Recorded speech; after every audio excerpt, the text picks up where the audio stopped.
I will try in the time that I have to do a couple of things.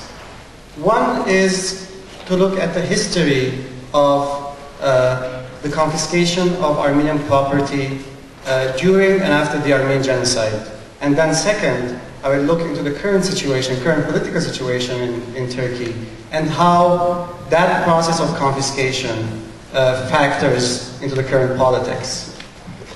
But I would like to first start with a personal anecdote.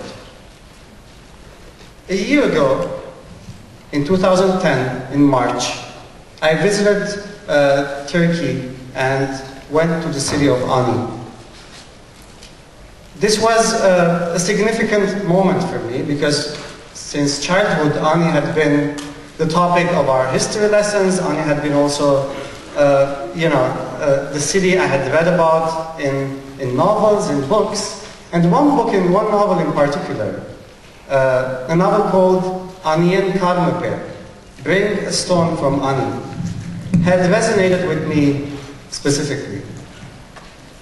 This novel told the story of a family and about an individual who gets the opportunity to go to Ani. And the passion of this individual and the importance of bringing stones back with him to the diaspora, to the members of his family. This novel had a huge impact on me as a teenager. So when I got to Ani, I made a point of kneeling down in front of those magnificent churches and cathedrals in ruin, and collecting these little tiny pebbles, these tiny stones, to bring back with me. But what was supposed to be a moment of fulfillment, at that moment when I was kneeling down, I also felt a sense of humiliation.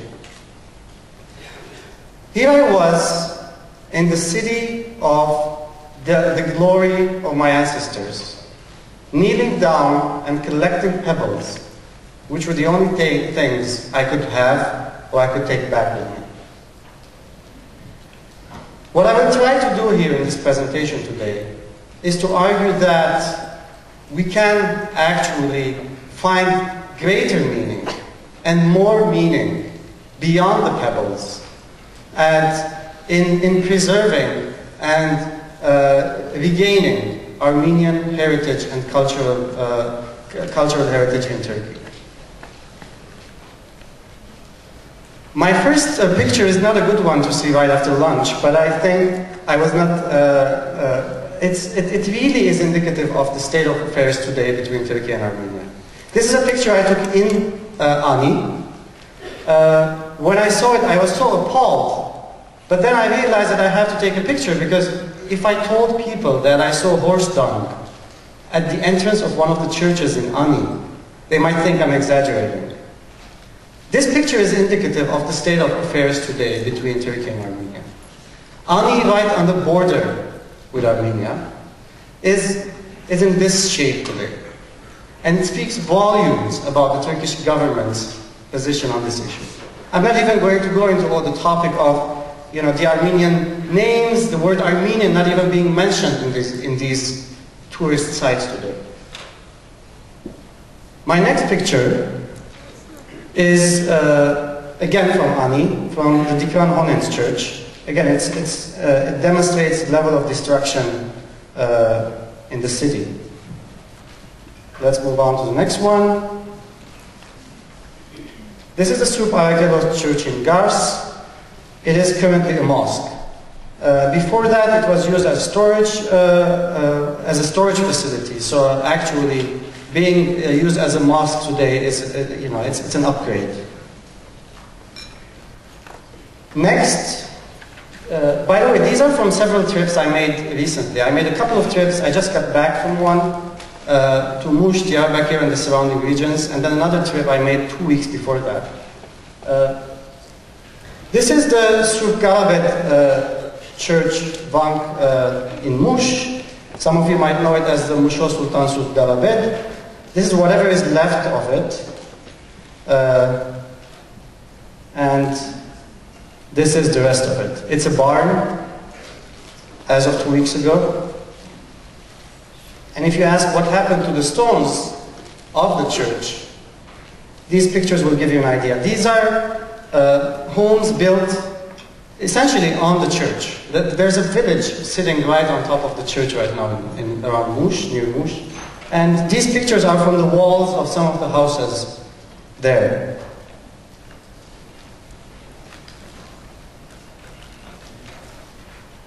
Another aspect is the fact that in many of the cases, and this is significant because we always talk about churches in ruins. And we fail to realize that most of the churches do not exist at all today in Turkey. There were more than 2,000 Armenian churches before the genocide in Turkey. And the trend and the reality is that 90% of these churches do not exist at all. It's not about the picture of before, after, where before it was this glorious church, and after it was just in ruins. The reality is that most of these churches do not exist at all. And this is one example of that. We're looking for a particular church in the village of Kabul today in Turkey, near Diyarbakir, and they brought us to this location. And they said this is where the church used to be.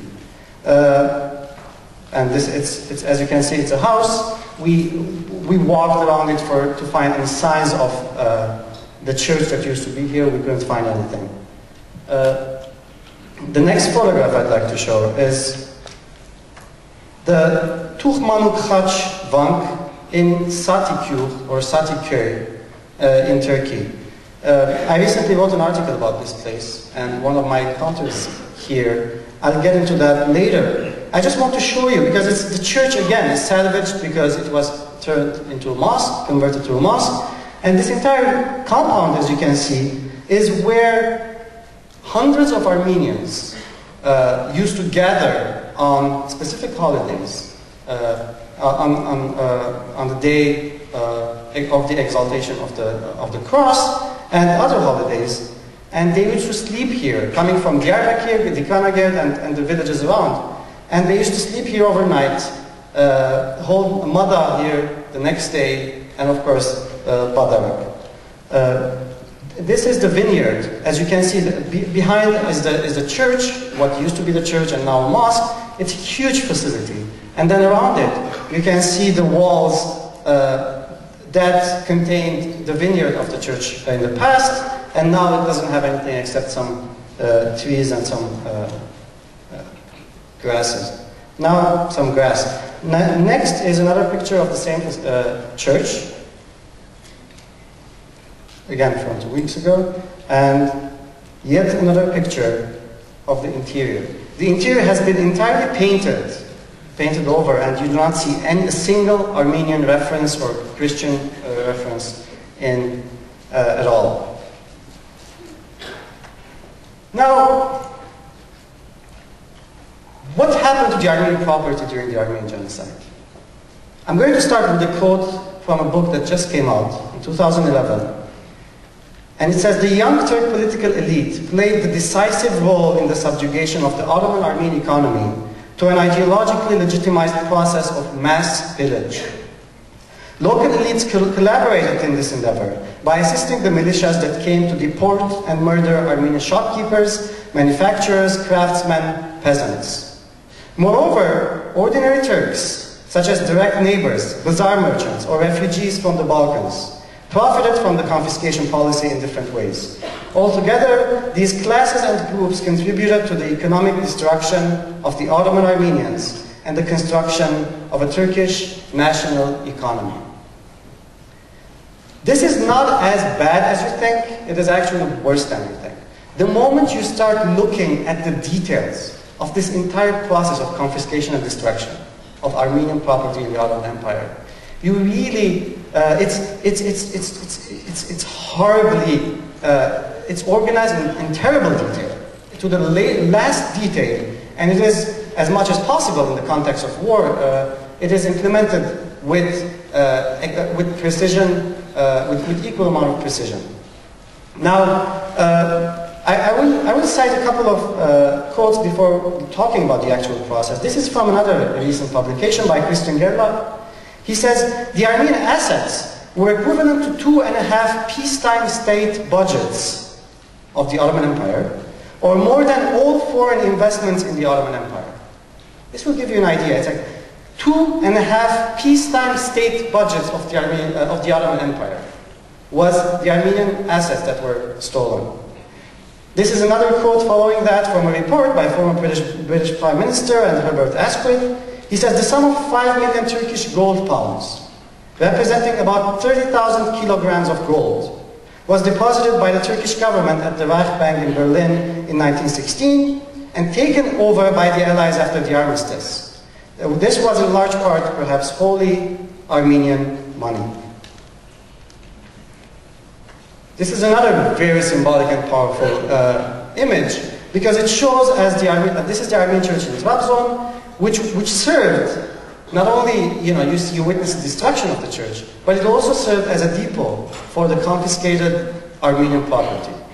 Mind you, the official term for this in Ottoman documents, Turkish documents, etc., is abandoned property. It gives the impression that one day Armenians just decided to pick up and leave and abandon everything behind. Now, what was the process of confiscation? Essentially, from the very beginning of the deportations of the Armenians, some of the earliest decrees and declarations, decrees and statements issued by Talat Pasha himself and others in the leadership, in the Young Turkey leadership, specifically talk about the Armenian property. The first one would be in May 1915, when there is a clear reference to Armenian property and how it's going to be listed, taken from the Armenians, and essentially later on distributed to others, other Muslim groups, refugees, etc., coming to the Ottoman Empire from other areas. Now, this is significant because it's in a series of laws that are passed. Initially, there were temporary laws. Eventually, they are actually ratified. They started in 1915 March, then June, July, September, and then all the way to 1916. These series of regulations, if you just look through them, it becomes very clear that from the very beginning, there was absolutely no plan to return these properties to the Armenians. Everything is meticulously listed. Everything is very well preserved as much as possible, again, because there was a lot of, the center could not really control everybody, all the leaders, all the local elites. So there was a lot of local theft and pillaging. But essentially, one of the fascinating examples is that Talat Pasha, there's one telegram he sends to the interior of the country saying that, complaining about one Turkish official, and saying that you are stealing from the state's money. I heard that you are using these properties and these wealths for your own purposes. This is not what we want to do. Essentially, again, this was the state functioning with a clear idea of confiscating the Armenian property, promising Armenians that at their destination, they're going to receive an equal amount of land and property. Of course, we all know what happened with that. And essentially, on the ground, making sure there is this systematic process of taking away Armenian wealth and moving it to the state, and also using that money to create a new Turkish middle class. What were these revenues used for? In an upcoming book by Taner Akçam, he lists the following. He says, addressing the needs of Muslim immigrants. There were, as I said, in some of the cases, the Armenian villages were, the moment the Armenian villages were evacuated, the Armenians were deported, you had groups of Muslim immigrants waiting outside who moved in. It didn't even take any time. There are certain cases, very well documented, where these Muslim immigrants do not even wait for the Armenians to vacate their homes. So they actually move in, push the Armenians out, before the process of deportation officially begins. The second was the creation of a Muslim bourgeoisie. This is very important. If you look at the people on the provincial level in different provinces across the Ottoman Empire, if you look at who the people were, the local elites, near the end, in 1916, 17, 18, and then you look again, early years of the Turkish Republic, the people in the Turkish parliament, the heads of the local, the local trades and merchants, tradesmen, etc., you see that it's the very same people. The very same people who were in leading positions, who benefit from the theft of Armenian property, figure prominently in Ataturk's government, figure prominently in the early years, all the way in the first 2 or 3 decades of the Turkish Republic. Not only that, but even the people who were directly involved in the massacres of Armenians, from local, as I said, from different areas across the Ottoman Empire, all the way to Derzor, you find these people ending up being the ministers of the interior, the foreign ministers, the heads of the Republican People's Party, which is the Ataturk's party. So again, this continuity is stressed more and more the deeper and closer you look at the transition from the Ottoman Empire to the Turkish Republic. Which is why it's really artificial to think about these 2 different entities as separate. Again, I mean, there are photographs of Ataturk surrounded by the top figures of his period, of his time. And you look at them, and every single one of them has a history, has a dark side from 1915-16. These are people who massacred the Armenians. These are people who pillaged the Armenians and then continued and took the wealth and carried it over to the Turkish Republic. But it didn't end there. Some of this money was used to meeting the needs of the army. Remember, this is World War I, 1915-1916, a crucial period, and part of the money goes for that, the Armenian property and wealth. Meeting deportation expenses, right? It cost money to deport Armenians. The state was allocating resources, whether it was the actual gendarmes or whether it was irregulars, and there were a lot of expenses associated with that. And what better way of covering these expenses than the Armenian wealth itself? Meeting government needs. This is a place also where it's shocking if you follow the paper trail and you follow the money. You see how schools, clinics, jails, police stations were built where once stood Armenian churches, Armenian schools, and Armenian property in general. It is ironic that one of the chief meetings of once Ataturk launched his independence movement was held at an Armenian school. I think it was the Erzurum conference. Again, it's fascinating how these things, this transition period really attests to one clear issue, which is that, the modern republic is being built on the wealth and the blood of its Christian minorities. And of course, as well, meeting the needs of militia organizations, that's the other point that I wanted to cover. Now,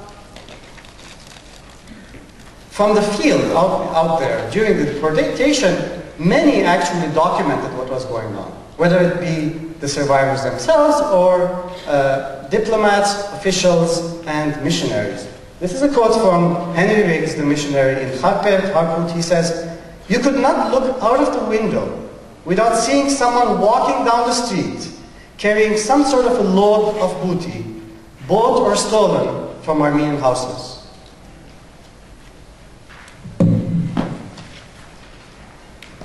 Now, we have talked about the Treaty of Sèvres in a different context earlier. This is a section where I want to deal with a transition phase right before Ataturk comes to power and the Turkish Republic is established.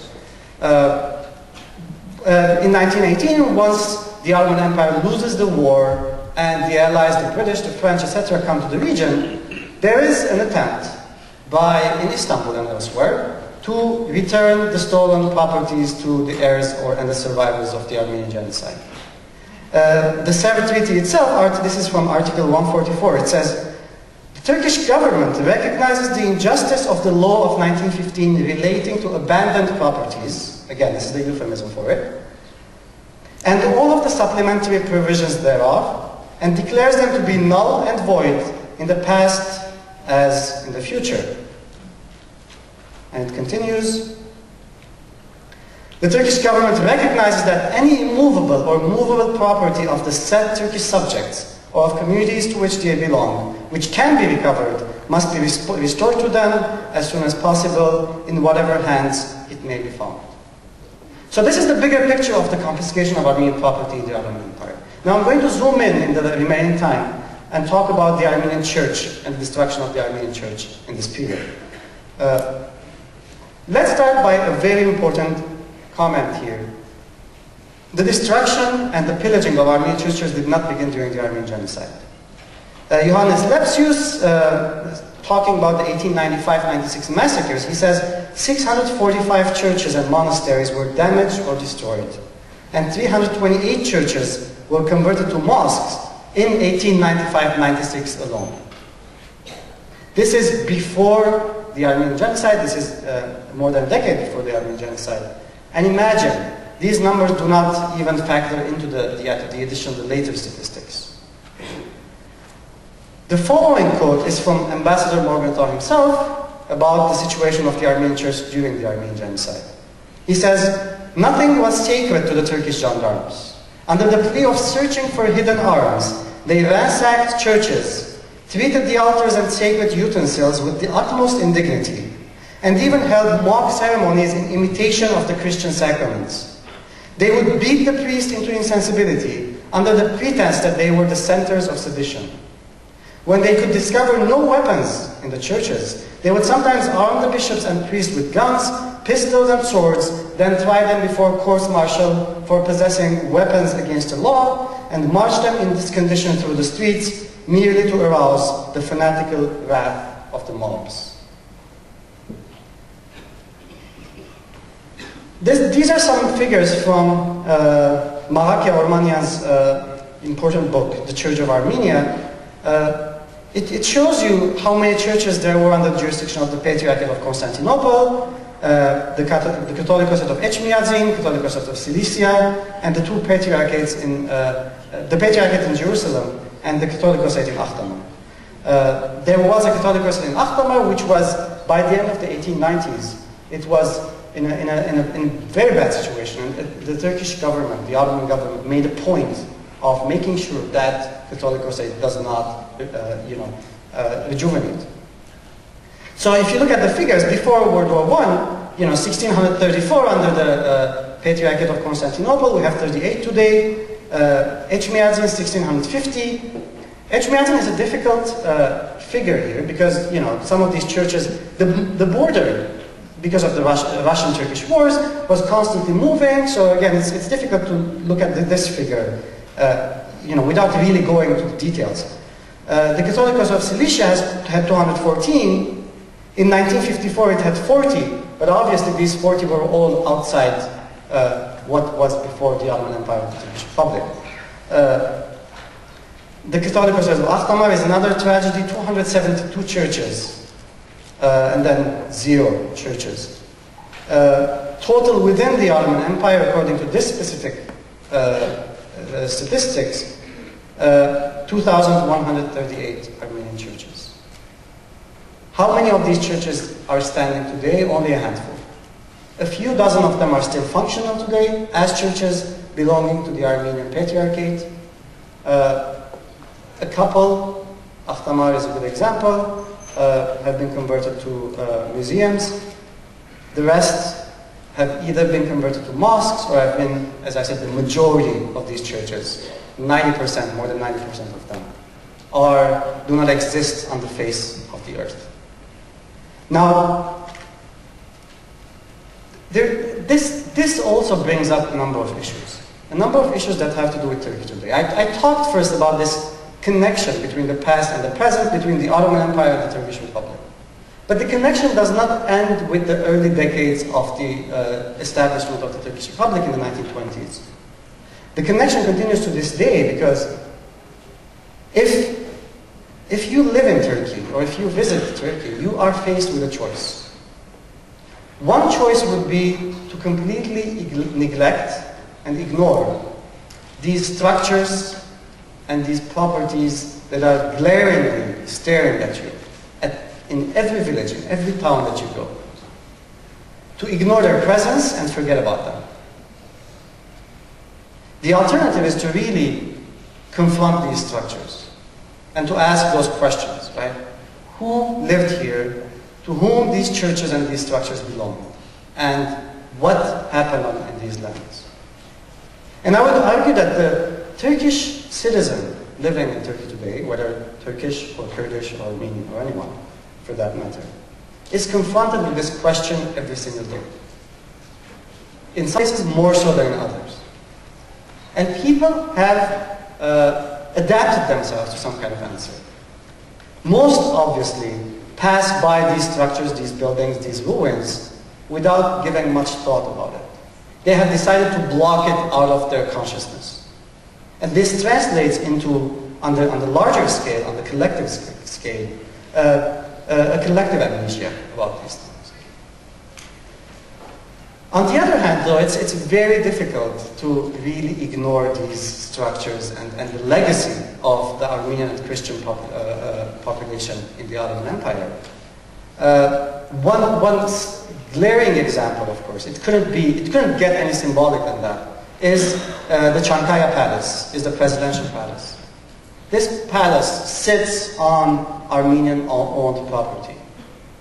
So it is extremely symbolic to see how the Turkish president himself, is sort of symbolizing, by sitting on Armenian-owned property, is symbolizing first the connectedness between the destruction of Armenians in 1915 and the Turkish Republic today. And also, it can't be a more powerful symbol of the process in which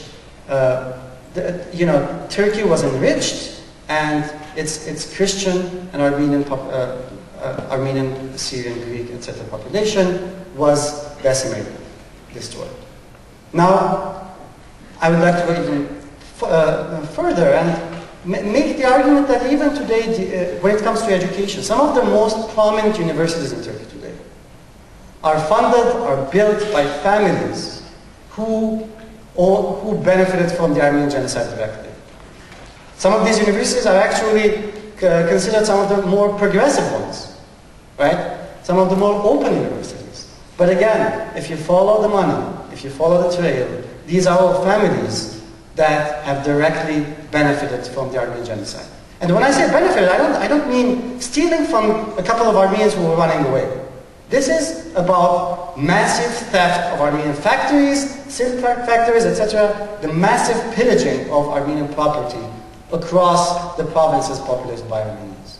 So, this is a significant aspect that speaks to the symbolism of the continuity between the Ottoman Empire and Turkey. But again, to move a step beyond that, a couple of years ago in 2010, I had an interview with the Turkish president, and while I was waiting outside his office at Chankaya Palace, I noticed two paintings, and they kind of seemed familiar. And I approached the paintings, and I see it's written Ayvazovsky at the bottom. These two paintings are sitting right in the waiting room next to the Turkish president's office. I asked, of course, the translator there about these paintings, and she said that, these paintings were sitting in the basement for years, and then when President Gül became, assumed office, he moved these paintings up, and it's being displayed here. This is also very symbolic, because it attests to the way Turkey today is trying to deal with 1915. Because 1915 today in Turkey is not something they are trying to hide in the basement or in the attic. It's something they're trying to display, but by distorting its context. And again, it's very symbolic. Embracing that piece of art, hanging it up on the wall, and really saying, there were Armenians here, and they created these things, without, of course, by ignoring the context, where the questions like, what happens to these Armenians, are addressed. Another example. During the same trip, I had an interview with the Turkish Foreign Minister, Ahmet Davutoğlu, and he had looked me up probably, or somebody had looked me up online, and he had figured out that on my grandmother's side, they came from Kilis. On my grandfather's side, they came from Konya, and he also comes from Konya originally. So that was the conversation starter. He said, I heard that you're from Konya, I was from Konya as well. And when I was growing up, we had this beautifully carved door in our house. And my father always used to tell me that this was made by an Armenian artist. Of course, this is a nice conversation starter, right? Oh, you know, we had a door, which was, an Armenian sculptor did it. It was amazing. It was beautiful. And again, the absence of context. Where the hell did that door come from? And this is important because it really shows because the Turkish narrative of the Armenian, to be specific, the Turkish state's narrative of the Armenian genocide is constantly evolving in recent years. The abrupt, the direct denial of the genocide is not possible at this point. So you have to refine. You constantly have to refine your model, and that's what's being done. And these examples really show how these issues are negotiated and renegotiated. So what happens now? What's the outcome here? This is a text, a portion of the text from HRS 306. It was mentioned earlier and yesterday as well, demanding the return of church property, churches and church property to their rightful owners. There were similar actions. There were lawsuits in the European Court by Greek and Armenian and other foundations, religious foundations, and I would argue that these pressures, specifically from the European Court of Human Rights, and the discussion that was going on around this issue, pushed the Turkish government a few months ago to pass this law to return a part of the churches confiscated and church property confiscated by Armenians after the 1930s. Notice that this has nothing to do with the churches that were confiscated before 1915. When I say a part, it's only 10% of these churches and properties, and mostly they are in Istanbul, in Bolis. You do not have none of the Armenian properties, most of the Armenian properties, church properties, confiscated from the 1930s to the 70s, were actually returned with this decree. Now, this is where I start wrapping up and trying to conclude. I cannot go into all the details, obviously, and I will be more than happy to address them later on. There are several ways of combating this, both within Turkey and outside. This is a scene from the opening of the reconsecration of the Surp Giragos Church in Dikvanageret in October, last month. Thousands of people attended it. And this was a model that probably could be and should be emulated elsewhere. Because unlike the case of Akdamar, where the church was renovated by the Turkish state and became a museum, in this particular case, because Diyarbakir today is predominantly Kurdish, and its leadership is predominantly Kurdish, the church was renovated partly by the local municipalities' funds, and partly by a specific foundation that was formed to raise money, Armenians, by the Armenians for this church, for the renovation of this church. And it is a model because it does not follow the Akdamar thing, right? Akdamar was all about, PR. It was all about hanging photographs of Mustafa Kemal Atatürk on the walls of the church. It was all about reasserting the Turkishness of a clearly Armenian cultural and religious structure, building. Now, this is also significant because when they were renovating the church, they found around 200 deeds in the church, all property within central Dikvanageret, Diyarbakir, belonging to the Armenian church. And currently the mayor, you might have read about him, I've written a couple of articles about this topic, the mayor is in the process of returning these properties to the Armenians. This is significant, this is highly significant, mainly because these properties, some of them at least, date back to the pre-1915 period. And that's a significant portion of it because there's absolutely no legal precedent here, let alone any readiness by the Turkish government to actually return properties that date before the establishment of the Turkish Republic. So this is significant. But this is not also easy because, again, in some of these cases, in many of these cases, third parties have moved in. One example in point is, this is an upcoming article of mine, is the Armenian cemetery in Tikhonagir, one of the Armenian cemeteries. This cemetery was neglected for decades. The Armenian community essentially later on started demanding some kind of, the locals would take care of it. A wall was built around it. And it turned out that the buildings you can see in the back and the highway right next to it were all built on Armenian property. They were on these deeds. And the mayor decided to return these properties to the Armenians. In certain cases by demolishing the structures there. In other cases by just returning the, giving the money, the equivalent amount of land or money to the Armenians. What happened was that once this decision was made, the Armenians in Istanbul who were engaging in this process started receiving death threats. And the death threats were mainly from people, obviously, who were living in these apartments who did not want to leave. This issue is, the mayor is currently trying to resolve this issue by, and the Armenians obviously withdrew from the project. They said, we don't want these properties anymore. What the mayor is doing, is a Kurdish mayor, is currently trying to return, to give the Armenians an equivalent amount of land elsewhere for these properties. So again, this highlights some of the complexities of the issue. And also shows you how, how when there is the political will, there is much that can be done in Turkey today. What can we do? I ran out of ink here. I would like to open this up to a little beyond what can be said specifically about Turkey. Because there are lessons here that can inform our reality in diaspora and they can inform our reality in Armenia. One is knowing our past and realizing how it relates to our present. This is, when you're walking in these areas, when you pass these destroyed churches, you can view them in two ways.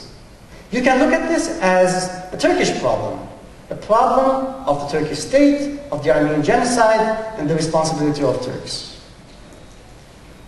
But if you are really being honest with yourselves,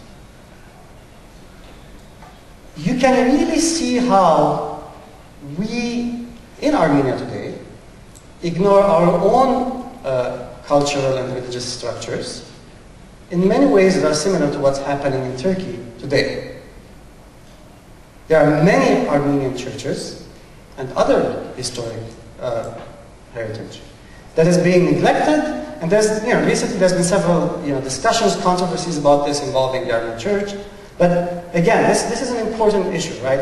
The fact that you cannot take the khachkars you have in Armenia or outside in your backyard for granted. You cannot take these things for granted simply because, this is not only about, quote unquote, really sticking it to the Turks. This is about preserving Armenian identity. And preserving Armenian culture, preserving Armenian identity, starts with your backyard before, or at least at the same time, it starts in a country which is not currently under your control. This is significant. I would like to really highlight this because we often, when we try to draw lessons from these experiences, that picture of Ani, for example, with the horse dung, it is indicative of the situation, the relations between Armenia and Turkey. But also, how many of us really think about, specifically in Armenia, right? There's clear neglect of many of the church structures and other structures, cultural heritage. That is, especially if it's in areas that are not very touristic, in remote villages, etc. So this is one issue that's worth thinking about. The second issue is that of community. And I come to the diaspora here specifically. When I was walking in these villages, and specifically in the Tukhman Khatch church, when people were telling me how the Armenians in the hundreds used to come and celebrate Mass there, and then have the Mada, and then sleep there overnight, right? Again, you cannot help but think about that sense of community, which we also take sometimes for granted. We are a community here, right? We do not really think of ourselves as this really connected, closely connected group of people with similar dreams, with similar passions, with similar ideas and beliefs. And, you know, only when there's this utter, complete destruction of that, you know, do we start romanticizing it. But it's here. It's among us. It's between us. And I do believe that there is something to be celebrated there as well. And that's another general lesson I would like to, that at least I have tried to learn from this experience. But to be more specific, you know, issues like involvement and activism. I guarantee you that, you know, even today, Turkish intellectuals today, who 5 years ago used to say, the diaspora should not push for genocide recognition in these resolutions, they're causing problems for us here in Turkey, this is a democracy issue for us, we want to deal with this in Turkey ourselves. Today you talk to many of those same intellectuals, and they would tell you, if it weren't for the diaspora's genocide resolutions, nobody would invite us on television to discuss this issue.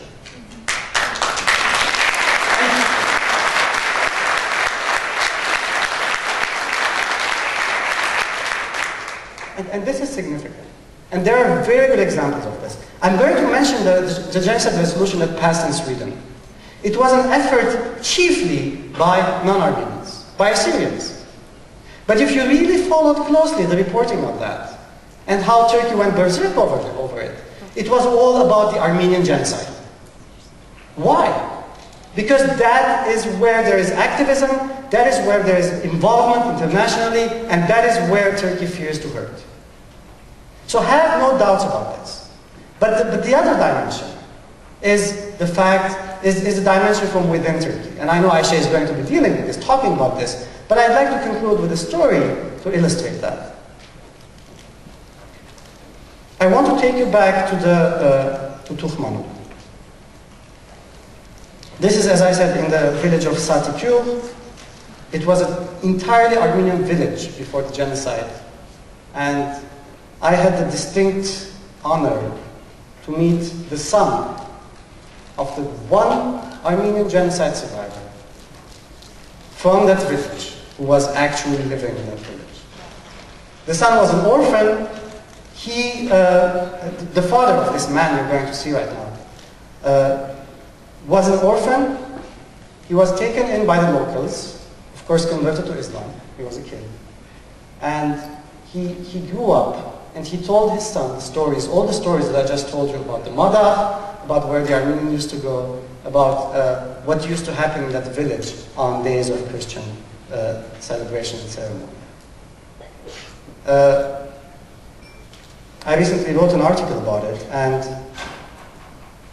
it doesn't happen always that a panelist puts up his own picture on the screen, but I had no other way of doing this. So please bear with me. This is the man. He talked to me about what happened to his father. His eyes teared up. And as I wrote in an article later, which was also published in Turkish in Turkey, when he was leaving, he got on his tractor, he's a tractor driver, and he was leaving. He pointed out in the opposite direction. And he said, walk 200 meters in that direction. And you will see a huge field. It's empty now. And there's nobody there, and you won't see anything that's of importance. But if you go there and stay there, wait there, that's where the Armenians used to go to do the Mada. And if you go there and wait, you will feel their presence. And he just, drove away. This tells a lot about the dimension that I just talked about, that I just mentioned, dimension within Turkey. And it is these moments that really show us the path to what can be done within Turkey itself in this issue. My concluding lines, I want to take you back to Ani. As I said in the beginning of my talk, I was kneeling down and collecting those little pebbles. And I've actually brought one with me. My message here, though, is that the time has come for us to, instead of kneeling down and collecting pebbles, to go back and claim and reclaim our Armenian heritage. Thank you very much.